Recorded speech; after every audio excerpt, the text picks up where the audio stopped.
तो जय हिंद साथियों, एक बार फिर से स्वागत है आपका हमारे इस यूट्यूब चैनल ग्रोविन एकेडमी में।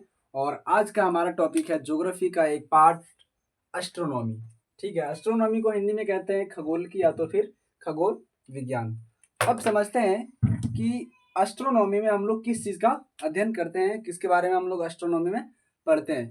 तो मेनली एस्ट्रोनॉमी में हम लोग ब्रह्मांड का अध्ययन करते हैं। किसका अध्ययन करते हैं? ब्रह्मांड का अध्ययन करते हैं। अब ये ब्रह्मांड क्या होता है? आप खुले मैदानों में सर उठा करके ऊपर जितने भी चीजों को देख सकते हैं वो सभी क्या है? वही सब क्या है? ब्रह्मांड है। वो सब क्या है? ब्रह्मांड। जैसे आकाश, सूर्य, तारा, जितने भी आपको नक्षत्र वगैरह देखते हैं, सैटेलाइट वगैरह देखते हैं, अन्य ग्रह वगैरह दिखते हैं, ये सभी क्या है? ब्रह्मांड। यही सब क्या है? ब्रह्मांड है। ठीक है, तो एस्ट्रोनॉमी में हम लोग किसका अध्ययन करते हैं? ब्रह्मांड के बारे में पढ़ते हैं। और एस्ट्रोनॉमी में जब ब्रह्मांड का अध्ययन करते हैं तो ब्रह्मांड में सबसे अधिक मात्रा में क्या आपको दिखाई देता है? तो वो है तारा। तारा ही है जो ब्रह्मांड में सबसे अधिक मात्रा में दिखाई देता है। तो आज का हमारा टॉपिक बन गया तारा, कि आज हम किसके बारे में पढ़ाएंगे? तारा के बारे में। देखिए, तारों का जो जीवन काल होता है वो बहुत ही एक लंबी प्रक्रिया होती है। उसका निर्माण से लेकर के उसका डेथ तक का जो काल होता है वो बहुत ही अवस्थाओं से गुजरता है, तब जाकर के उसका निर्माण होता है। और निर्माण से होने तक से लेकर के उसके डेथ तक जाता है। आगे हम समझाएंगे कि क्या तारों का भी डेथ होता है। ठीक है, इसके बारे में हम समझाएंगे, टेंशन नहीं लीजिए। तो अभी हम फिलहाल समझते हैं कि तारा कहते किसको है, तारा होने के लिए किन किन शर्तों का पूरा होना जरूरी है। सबसे पहले समझते हैं कि तारा का डेफिनेशन क्या होता है। वैसा आकाशीय पिंड जिसके पास अपनी खुद का क्या हो? उष्मा हो और अपना खुद का प्रकाश हो। यानी कि जिसके पास अपना खुद का उष्मा होगा, खुद का प्रकाश होगा, उसी को हम तारा कहेंगे, अन्यथा हम तारा नहीं कह सकते हैं। ठीक है, जैसे एग्जाम्पल की तरह समझते हैं। जैसे मान ले हम एग्जाम्पल लेते हैं चांद, और एक एग्जाम्पल लेते हैं सूर्य। यहाँ पर दो चीजें, चांद और सूर्य। अब इन दोनों के बारे में समझते हैं कि कौन तारा है, कौन तारा नहीं है। तो हमने बताया कि जिसके पास अपना खुद का उष्मा होगा और खुद का प्रकाश होगा वही कहलाएगा तारा, अन्यथा वो तारा नहीं कहलाएगा। तो सबसे पहले समझते हैं चांद के बारे में। क्या चांद के पास उसका खुद का उष्मा है? क्या उसके पास खुद का प्रकाश है? यदि है तो वो तारा है, और यदि नहीं है तो वो तारा नहीं हो सकता। जैसा कि हम जानते हैं और आप लोग भी जानते होंगे कि चांद जो चमकता है वो सूरज की किरणों के रिफ्लेक्ट होने से चमकता है। तो ये डिपेंड किस पर हो गया? चांद किस पर डिपेंड हो गया? सूर्य। कि सूर्य जब चमकेगा तभी चांद चमकेगा, अन्यथा चांद नहीं चमक सकती है। तो सूर्य, चांद किस पर डिपेंड हो गया? सूर्य का। तो जब चांद के पास अपना उसका खुद का उष्मा है ही नहीं है, खुद का प्रकाश है ही नहीं है, तो वो तारा कहलाएगा? तारा नहीं कहलाएगा। तो चांद जो तारा नहीं है। अब समझते हैं सूर्य के बारे में। क्या सूर्य के पास उष्मा है? क्या सूर्य के पास उसका खुद का प्रकाश है? यदि है तो वो तारा है, नहीं तो वो भी तारा नहीं है। तो देखिए, सूरज के पास उसका खुद का तो उष्मा है, उष्मा है तभी तो हम लोग को गर्मी लगती है। और उसका खुद का प्रकाश है, प्रकाश है तभी तो दिन में उजाला लगता है ना। तो सूर्य के पास उष्मा भी है और सूर्य के पास प्रकाश भी है, और वो भी किसका? उसका खुद का अपना बपोती है। तो वो क्या है? सूरज क्या एक तारा है। सूरज क्या एक तारा है। तो हमको उम्मीद है कि ये तारा का डेफिनेशन आपको समझ में आ गया होगा।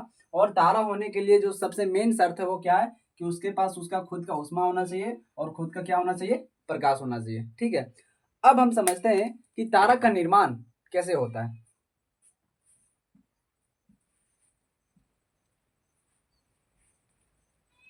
तारों का निर्माण।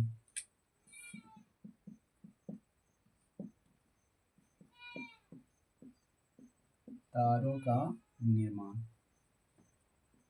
देखिए, तारों का निर्माण एक बहुत ही जटिल प्रक्रिया है। वो बहुत अवस्थाओं से गुजरता है तब जाकर के वो तारा बनता है। तो सबसे पहले समझते हैं कि तारा बनने से पहले क्या होता है? एक विरल गैस का गोला होता है। क्या होता है? तारा बनने से पहले तारा जो होता है वो एक विरल गैस का गोला होता है। यानी कि उसमें बहुत सारे क्या होते हैं? गैसेज होते हैं, बहुत सारे गैसेज होते हैं। तो ये क्या हो गया? विरल गैस का गोला। ठीक है, इसमें कितना बहुत सारे एकदम गैसेज हो गए। तो अभी ये तारा बना नहीं है, अभी ये क्या है? विरल गैस का गोला है। अब क्या होता है? ये विरल गैस का गोला धीरे धीरे धीरे धीरे इतने पास आ जाते हैं, केंद्रित होकर के मिल करके इतने पास आ जाते हैं कि इसके बीच का जो डेंसिटी है, घनत्व है, वो बहुत अधिक बढ़ जाता है। और जब डेंसिटी बढ़ जाता है तो उसके बीच में गर्मी बढ़ जाता है, ताप बढ़ जाता है, उसमें बढ़ जाता है, जिस कारण से उसमें क्या होता है, न्यूक्लियर फ्यूजन हो जाता है, नाभिकीय संलयन हो जाता है। ठीक है, तो अब ये क्या था, विरल गैस का गोला था। अब ये विरल गैस का गोला जब पास आ जाता है केंद्रित होकर के, तो ये एकदम घने बादल के समान हो जाते हैं। ठीक है, तो ये अब क्या हो गया, इसको बोलते हैं, अभी क्या था, विरल गैस का गोला था, ये जब पास आ जाते हैं तो इसको बोलते हैं निहारिका। क्या बोलते हैं, निहारिका। इसको बोलते हैं इंग्लिश में नेबुला।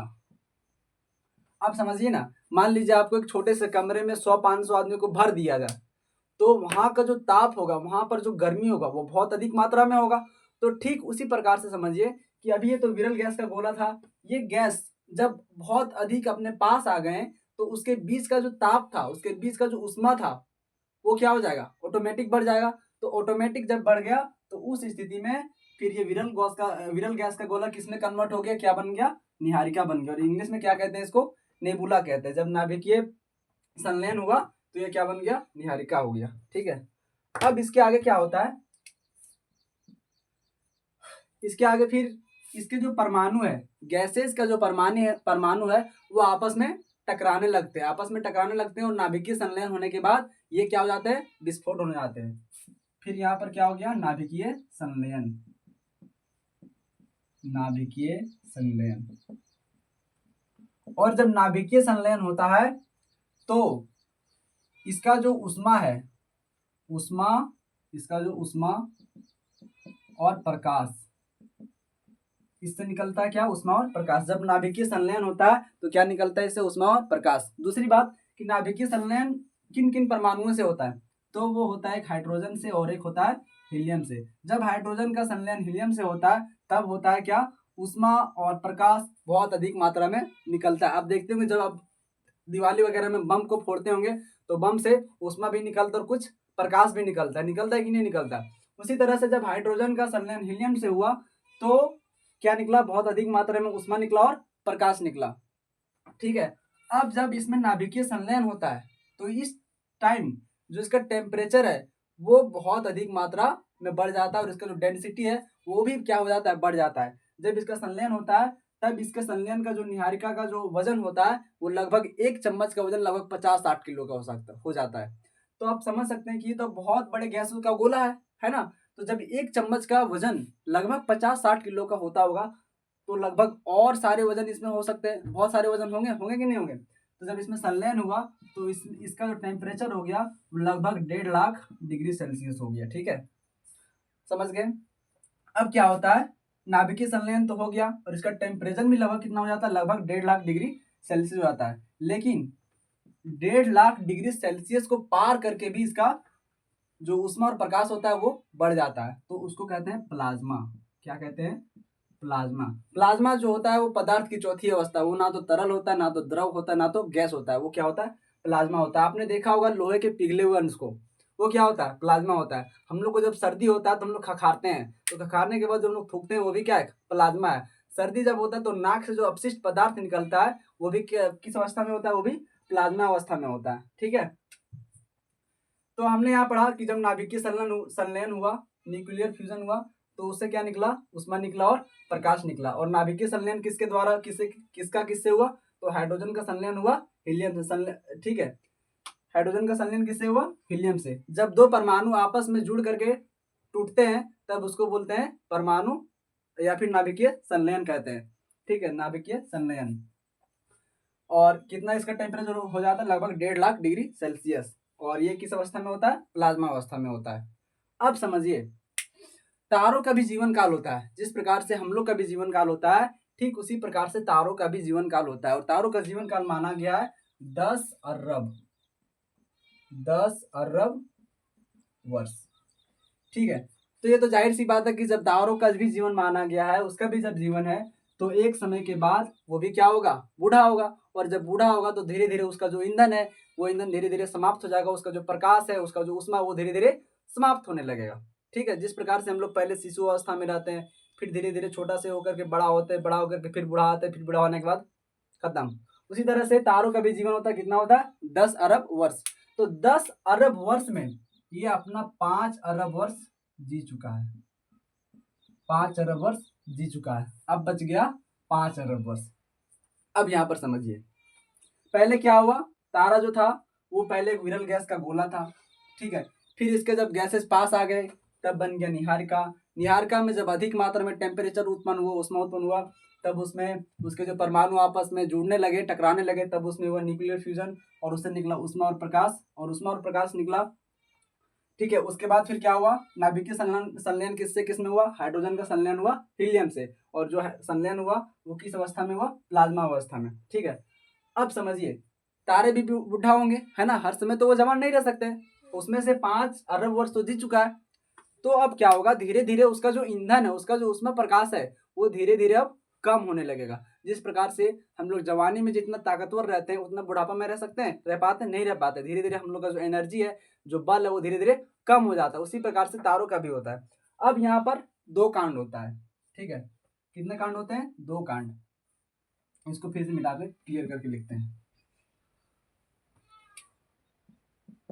सबसे पहले तारा था विरल गैस का गोला, ठीक है। फिर विरल से बना नेबुला बना, निहारिका, ठीक है। फिर नेबुला के परमाणु जब टकराए तो यहाँ पर हुआ संलयन, है ना। संलयन जब हुआ तो संलयन इसका हुआ, हाइड्रोजन का संलयन हुआ हीलियम से, और संलयन होने के बाद इससे क्या निकला, उष्मा निकला और प्रकाश निकला। और इस टाइम इसका टेम्परेचर लगभग 1.5 लाख कितना हो गया, डिग्री सेल्सियस। यहाँ तक समझ में आ गया।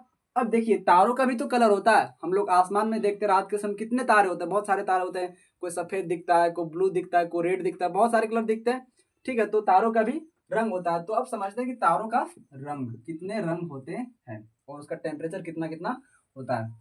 तो देखिए, रंग जो होता है, एक तरह से पहले समझिए कि टेम्परेचर के तीन कंडीशन है।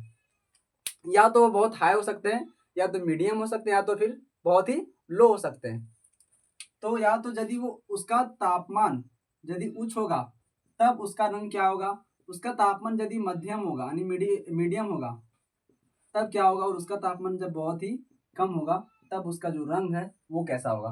तो जब उसका तापमान उच्च होगा तब उसका जो रंग होगा वो या तो नीला होगा यानी कि ब्लू होगा, या तो फिर सफेद, ठीक है। और जब तापमान उसका मध्यम होगा तब उसका जो रंग होगा वो होगा ऑरेंज कलर का, नारंगी कलर, ऑरेंज, ठीक है। और जब उसका तापमान बहुत ही कम होगा तब उसका जो रंग होगा वो कैसा होगा, लाल रंग होगा, लाल रंग। आप कभी रात के समय में आसमान में देखिएगा, ऊपर उठा करके सर, आसमान में आपको कितने सारे कलर के स्टार आपको दिख रहे हैं। हमको लगता है कि मेनली आपको 3 ही दिखेंगे, या तो नीला, नारंगी, या तो फिर लाल, ठीक है। अब यहाँ तक समझ में आ गया। अब जैसे कि पिछले में अभी हमने बताया कि तारे भी बुढ़ा होते हैं, तो यहाँ पर 2 कांड होते हैं, ठीक है, 2 कांड होते हैं।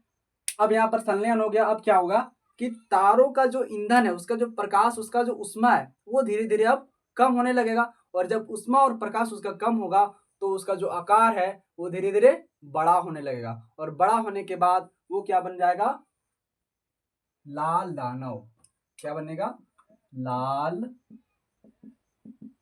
दानव। जब तारों का ईंधन समाप्त होने लगेगा, धीरे धीरे खत्म होने लगेगा, तो वो बन जाएगा लाल दानव। अब यहाँ पर समझिए सबसे मेन टॉपिक क्या है। देखिए, सूर्य भी हमारा एक तारा है कि नहीं है, सूर्य भी हमारा एक तारा, जैसे कि हमने पढ़ा है कि जिसके पास अपना खुद का उष्मा होगा, खुद का प्रकाश होगा, वही कहलाएगा तारा। तो सूर्य भी हमारा एक तारा है, ठीक है।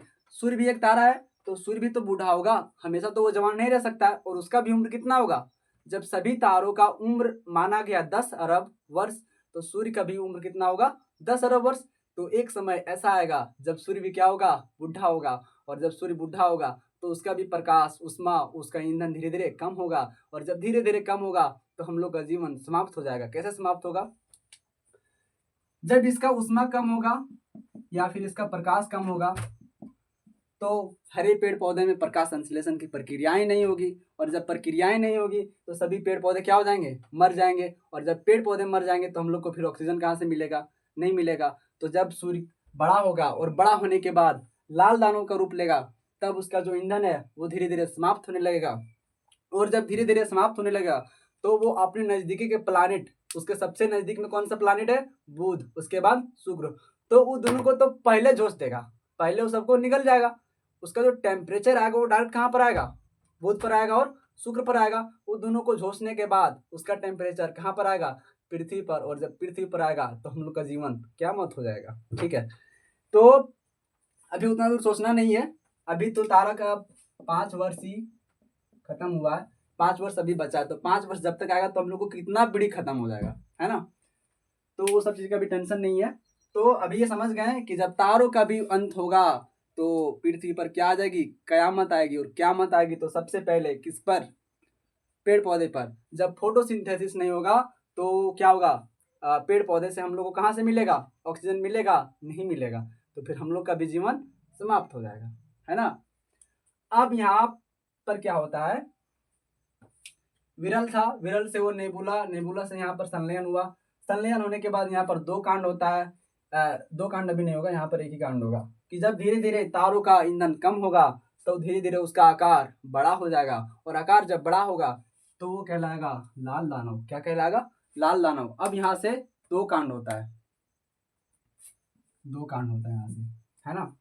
लाल दानव के बाद से कितने कांड होते हैं, 2 कांड। सबसे पहले होते हैं लाल दानव को, समझ लिए कि लाल दानव क्या होता है कि जब तारा का ईंधन समाप्त होने लगता है तो लाल दानव का रूप लेता है, और लाल दानव का आकार क्या होने लगता है, बड़ा होने लगता है। ठीक है, अब यहाँ पर क्या होता है, एक रास्ता इधर जाता है और एक रास्ता इधर जाता है। यहाँ भी 2 कंडीशन है कि वैसे तारा जिसका आकार छोटा होगा वो जाएगा इस रास्ते में, और जिसका आकार बड़ा होगा वो जाएगा इस रास्ते में। तो ऊपर के रास्ते में जो जाएगा वो क्या कहलाएगा, श्वेत वामन। क्या कहलाएगा, श्वेत वामन। क्या कहलाएगा, श्वेत वामन। और जो नीचे की ओर आएगा वो क्या कहलाएगा, नीचे की ओर आएगा वो कहलाएगा अभिनव तारा। क्या कहलाएगा, अभिनव तारा, अभिनव तारा, है ना। जो ऊपर की ओर जाएगा वो कहलाएगा श्वेत वामन, और जो नीचे की ओर आएगा वो कहलाएगा अभिनव तारा। अभिनव तारा को इंग्लिश में कहते हैं सुपरनोवा। क्या कहते हैं, सुपरनोवा। और लाल दानव को कहते हैं इंग्लिश में रेड जाइंट, और श्वेत वामन को कहते हैं व्हाइट ड्वार्फ, है ना। श्वेत वामन जो होता है ये, इसे जीवाश्म तारा भी कहते हैं। श्वेत वामन को क्या कहते हैं, इसे जीवाश्म तारा भी कहते हैं। और श्वेत वामन जो होता है ये अंतिम बार चमकता है, यहाँ पर तारा अंतिम बार चमकता है। कैसे चमकता है ये देखते हैं। देखिए, लाल दानव जब बना, तारा जब लाल दानव का रूप लिया तब इसके पास तो थोड़ा सा ईंधन बचा था, थोड़ा सा प्रकाश बचा था, ठीक है। लेकिन किसी प्रकार से घिस घास के गया ऊपर, और ऊपर जाने के बाद जो छोटा, जिसका आकार छोटा था वो कहाँ पर चला गया, ऊपर। और ऊपर जाकर के वो किसका रूप का बन गया, श्वेत वामन का। तो यहाँ से गया यहाँ तक, तो इसके पास थोड़ा सा फ्यूल बचा रहा, और जब इसके पास थोड़ा सा फ्यूल बचा रहा तो ये जो है अंतिम बार चमका, अंतिम बार यहीं पर चमका, और इसीलिए इसे कहा जाता है जीवाश्म तारा, है ना। अब क्या होता है, श्वेत वामन के बाद बन जाता है वो काला वामन। क्या बन जाता है, काला। इधर दिख रहा होगा, नहीं दिख रहा होगा, एक काम करते हैं, इसको नीचे मिटा के लिखते हैं, बहुत ऊपर चला गया। सबसे पहले तारा था विरल, है ना। विरल से बना निहारिका, फिर निहारिका में हुआ संलयन, और संलयन होने के बाद चूंकि उसका ईंधन समाप्त होने लगा तो वो बना लाल दानव, रेड जाइंट। लाल दानव बना तो यहाँ से 2 कांड हुआ कि जो तारे का आकार छोटा रहेगा वो जाएगा ऊपर, और ऊपर जाने के बाद ये कहलाएगा श्वेत वामन, ठीक है। और नीचे जो आएगा उसे कहते हैं अभिनव तारा, सुपरनोवा, अभिनव तारा, ठीक है। यहाँ पर ईंधन बचा रहा थोड़ा सा, यहाँ पर जाते जाते किसी प्रकार से घिस घास के ऊपर ले गया, तो यहाँ पर ये तारा श्वेत वामन जो होता है ये अंतिम बार चमकता है, कहाँ पर, श्वेत वामन पर अंतिम बार चमकता है, इसीलिए इसे कहा जाता है जीवाश्म तारा। क्या कहा जाता है, इसीलिए इसे जीवाश्म तारा। अब देखिए, फ्यूल तो यहाँ थोड़ा सा घिस घास के लिए यहाँ पर थोड़ा सा, लेकिन इसके आगे ये और जाएगा और यहाँ पर बनेगा ये काला वामन। क्या बनेगा, काला वामन। और यहाँ पर इसका जो प्रकाश है, इसका जो ईंधन है वो पूरी तरह से समाप्त हो जाएगा। अब समझिए, तो ये था तारे का जन्म लेने से लेकर के तारे के मृत्यु होने तक, यहाँ से लेकर के यहाँ तक जो प्रक्रियाएं हैं इसमें लगता है 10 अरब। आप सोचिए कितना, 10 अरब। हम लोग 60 70 80 साल में एकदम मुरझा जाते हैं, और तारे का कितना है, 10 अरब वर्ष, है ना। तो यहाँ तक तो हो गया कि लाल दानव के बाद क्या बना, श्वेत वामन। श्वेत वामन के बाद क्या बना, काला वामन। श्वेत वामन में तारे अंतिम बार चमकते हैं, इसीलिए कहते हैं इसको जीवाश्म तारा। फिर हमने बताया कि लाल दानव बनने के बाद जो तारे का आकार थोड़ा बड़ा रहेगा वो आता है नीचे, और जो नीचे आता है उसको कहते हैं अभिनव तारा। अभिनव तारों को इंग्लिश में बोलते हैं सुपरनोवा, है ना। अब इसके आगे समझते हैं कि इसके आगे फिर क्या होता है।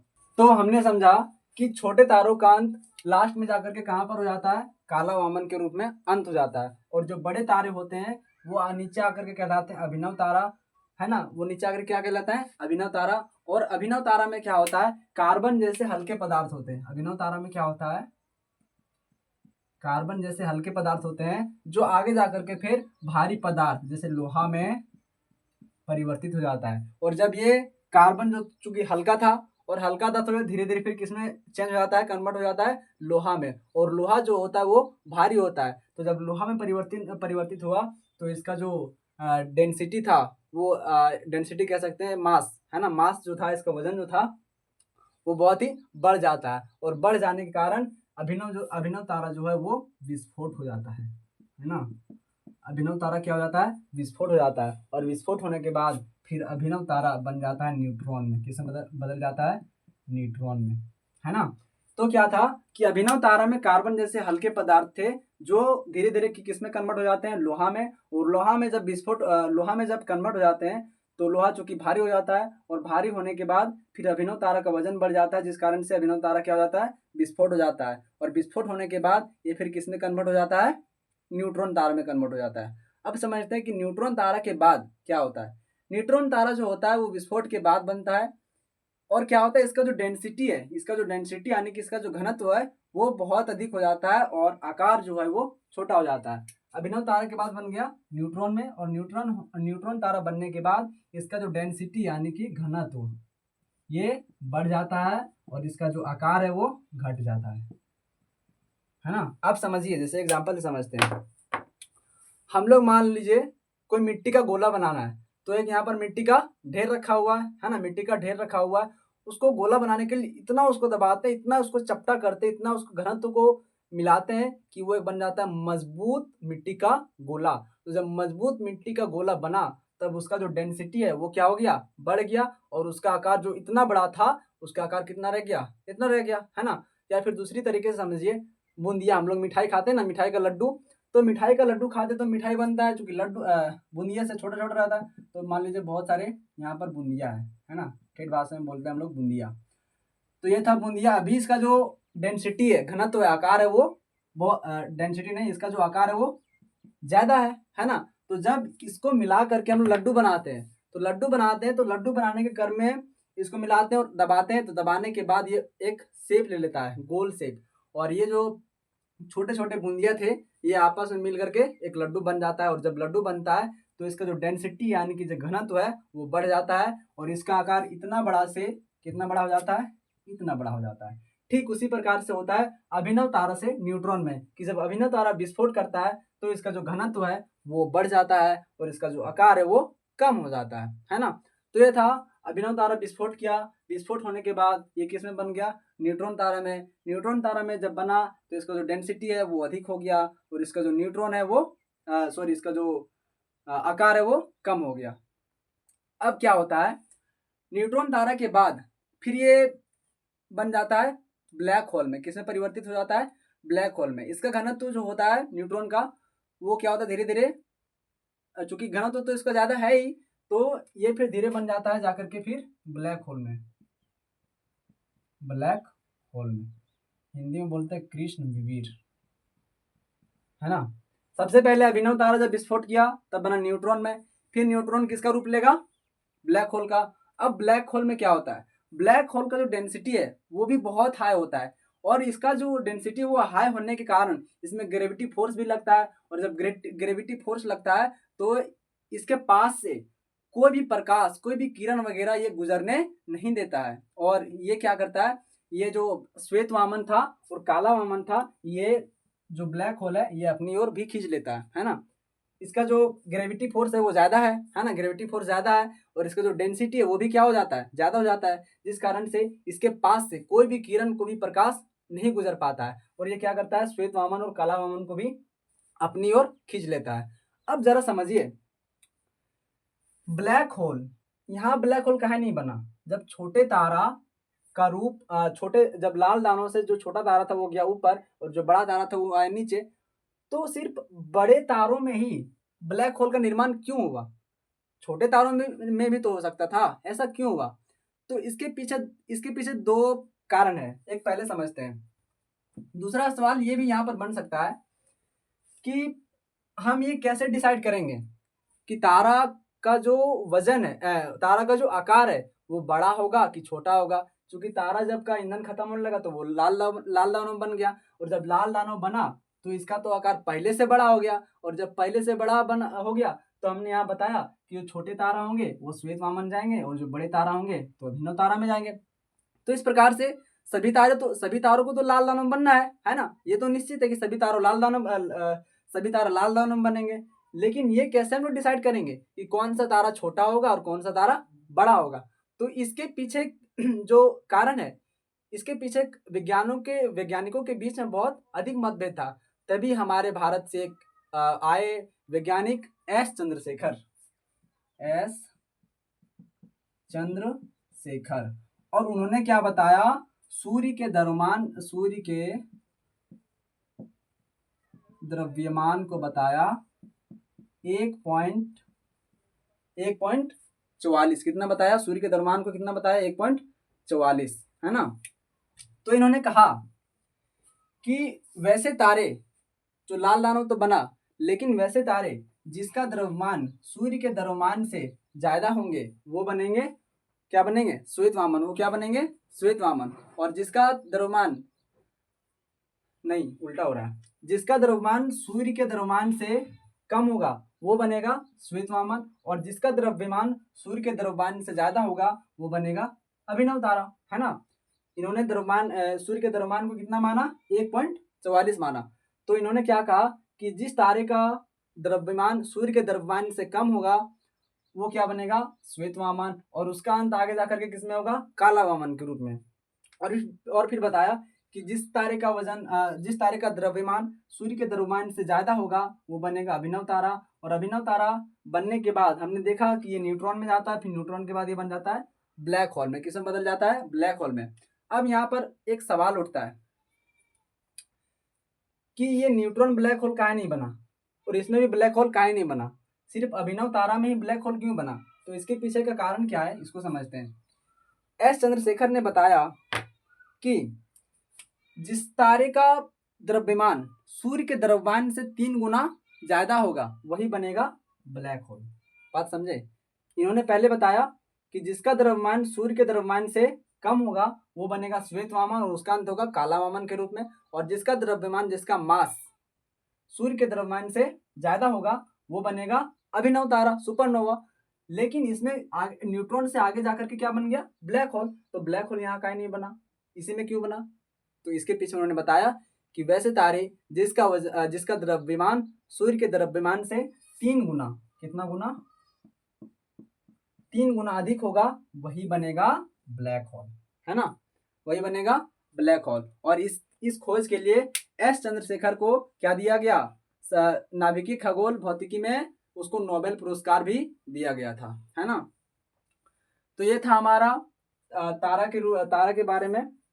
वीडियो बहुत ज़्यादा लंबा हो जाएगा, इसीलिए इसके बारे में थोड़ा बता दिए। अब थोड़ा इसका ब्रीफ में समझ लेते हैं फिर से। सबसे पहले तारे जो थे वो एक विरल गैस का गोला था, है ना। फिर विरल गैस का गोला केंद्रित होकर के क्या बना, निहारिका। निहारिका में क्या हुआ, न्यूक्लियर फ्यूजन हुआ, जिसके बाद हुआ संलयन, हाइड्रोजन का संलयन हुआ हीलियम से, और जिसके कारण फिर उसमें क्या हो गया, विस्फोट हो गया, और विस्फोट होने के बाद बना तारा। अब चूंकि तारे का भी जीवन काल होता है 10 अरब वर्ष, है ना, 10 अरब वर्ष होता है, तो उसका भी तो निश्चित है कि वो भी तो बूढ़ा होगा। तो धीरे धीरे उसका भी ईंधन खत्म होने लगता है, और जब धीरे धीरे ईंधन उसका खत्म होता है तो वो बड़ा हो जाता है, उसका आकार बड़ा हो जाता है, और बड़ा होने के बाद वो क्या कहलाता है, लाल दानव।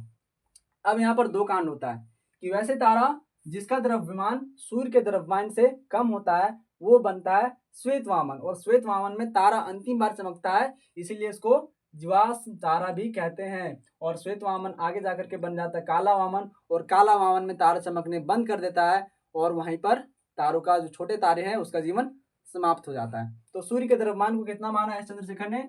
1.44 माना। और बड़े तारे जो होते हैं वो कहलाते हैं अभिनव तारा। नीचे जाकर के अभिनव तारा में जब विस्फोट होता है भारी होने के कारण, तो ये बनता है न्यूट्रॉन में, और न्यूट्रॉन होने के बाद इसमें इसका जो डेंसिटी है घनत्व है वो ज़्यादा हो जाता है, और इसका आकार जो है वो कम हो जाता है। और आगे जाकर के फिर ये बनता है ब्लैक होल। और ब्लैक होल बनने के लिए क्या शर्त है कि उसका जो डेंसिटी है, उसका जो डेंसिटी ने द्रव्यमान जो है वो कितना होना चाहिए?